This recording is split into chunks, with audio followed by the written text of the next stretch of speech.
Hola y bienvenido a tu tutorial número 15 de hardware, un tutorial que creo que está esperando mucha gente porque vamos a cablear nuestro ordenador. Bueno, pues la teoría es bastante fácil. Tenemos arriba nuestra fuente de alimentación que nos dará la electricidad necesaria para que funcionen los ventiladores, nuestro disco duro y todo lo demás, como por ejemplo nuestra placa base. Muy importante también decir que la placa base va a ser como nuestra centralita en la que va a ir conectado todo, por eso es también la que más cables lleva, así de sencillo. Y sin más rodeos vamos a empezar con los cables de nuestra fuente de alimentación. Aquí tenemos todos los cables que salen de nuestra fuente de alimentación que en un principio pueden parecer muchos, pero al final se quedan básicamente en nada. Y antes de empezar a cablear, os voy a explicar un poco los cables que tenemos, empezando por este de aquí, que como podéis ver es bastante inconfundible y es el cable de alimentación principal para nuestra placa base. Como podéis ver, vienen con un conector grande y otro más pequeño. Esto se debe a que antiguamente los enchufes tenían 20 pins y ahora tienen 24, así que este conector sirve para placas antiguas y nuevas. Si tenemos una placa nueva, como habéis visto, lo único que tendremos que hacer es juntar las flechitas y podremos enchufarlo perfectamente. Vamos a seguir con estos dos cables que, como veis, solo son negros y amarillos. Y aquí pasa un poco lo mismo. Tenemos unos cables que son para placas viejas, otros cables que son para placas nuevas. Tendremos que mirar cómo es el enchufe de nuestra placa y ver cuál es el cable que cabe perfectamente, que en mi caso es uno de estos dos, de 4 pins, y este de aquí no lo voy a poder usar para nada, pero bueno, es bueno tener una fuente de alimentación que traiga todos los cables. Por último, tenemos todo este embrollo de cables que tienen pinta todos de ser iguales, pero no lo son, aunque en cierto modo sirven para lo mismo. Por un lado tenemos este tipo de enchufes que son ya un poquito más viejos, que se utilizaban antes para los discos duros PATA o las unidades de disco óptico PATA, pero que hoy en día siguen sirviendo, por ejemplo, para las luces de nuestra torre si es que tenemos algunas. Por otro lado tenemos estos conectores que tienen exactamente la misma funcionalidad que los anteriores, pero son para lectoras o discos duros SATA. Ahora que sabemos los conectores que trae nuestra PSU, podemos empezar a conectarlos, por ejemplo, a este enchufe y a este que tenemos aquí, que son para los dos conectores que hemos visto al principio del todo. Vamos a empezar por el conector más grande y no nos vamos a olvidar de juntar bien los dos conectores porque yo en mi caso tengo 24 pins.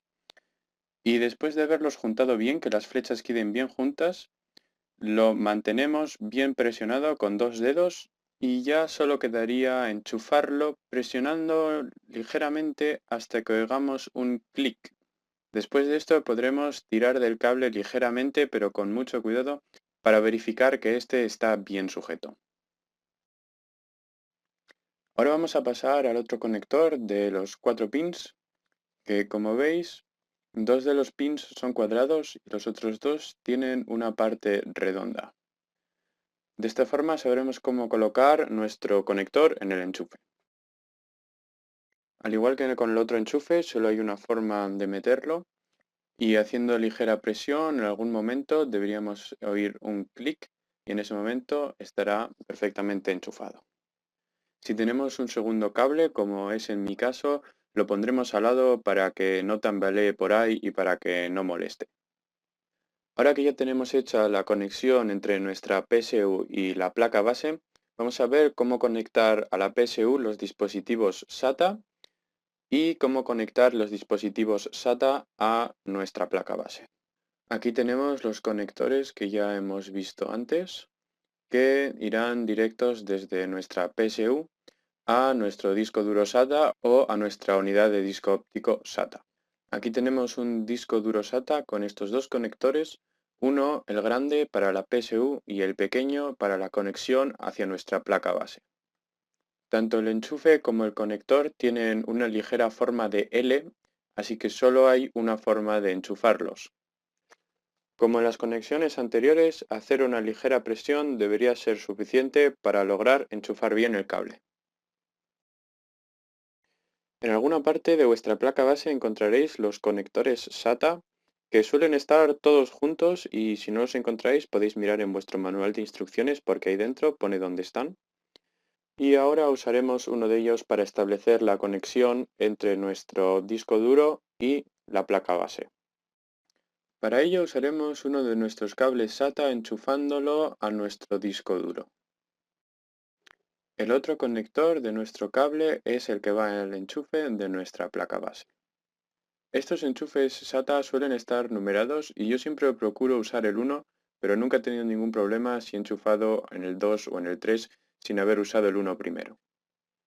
Aparte del cableado de la torre, para el que haré un tutorial aparte, en estos momentos solo nos queda cablear los dos ventiladores que tengo a los dos lados de mi torre. En una esquina del ventilador tendremos los cables y los buenos ventiladores traen siempre dos enchufes, uno grande y uno pequeño. Como veis, el grande se puede usar con los antiguos conectores PATA que proveerían el ventilador constantemente con energía y el ventilador estaría constantemente funcionando. Pero de momento lo que voy a hacer yo es usar el conector pequeño conectándolo a mi placa base, la cual regulará su funcionamiento según le indique sus sensores térmicos. En mi placa tengo dos enchufes como este, uno para el ventilador delante y otro para el de atrás. Como quizá ya habréis podido comprobar, el enchufe tiene estos dos salientes para que, como cualquier otro enchufe en nuestro ordenador, solo pueda ser enchufado de una manera. Y con esto habríamos terminado ya el cableado de nuestro ordenador. Ahora ya solo nos falta cablear la torre para que funcione el botón de encendido, de reset, etcétera, etcétera, cosa que haremos en el siguiente tutorial. Como siempre, espero que este tutorial te haya servido de algo y si te gustan mis tutoriales, recomiéndame, suscríbete y gracias por ver el vídeo.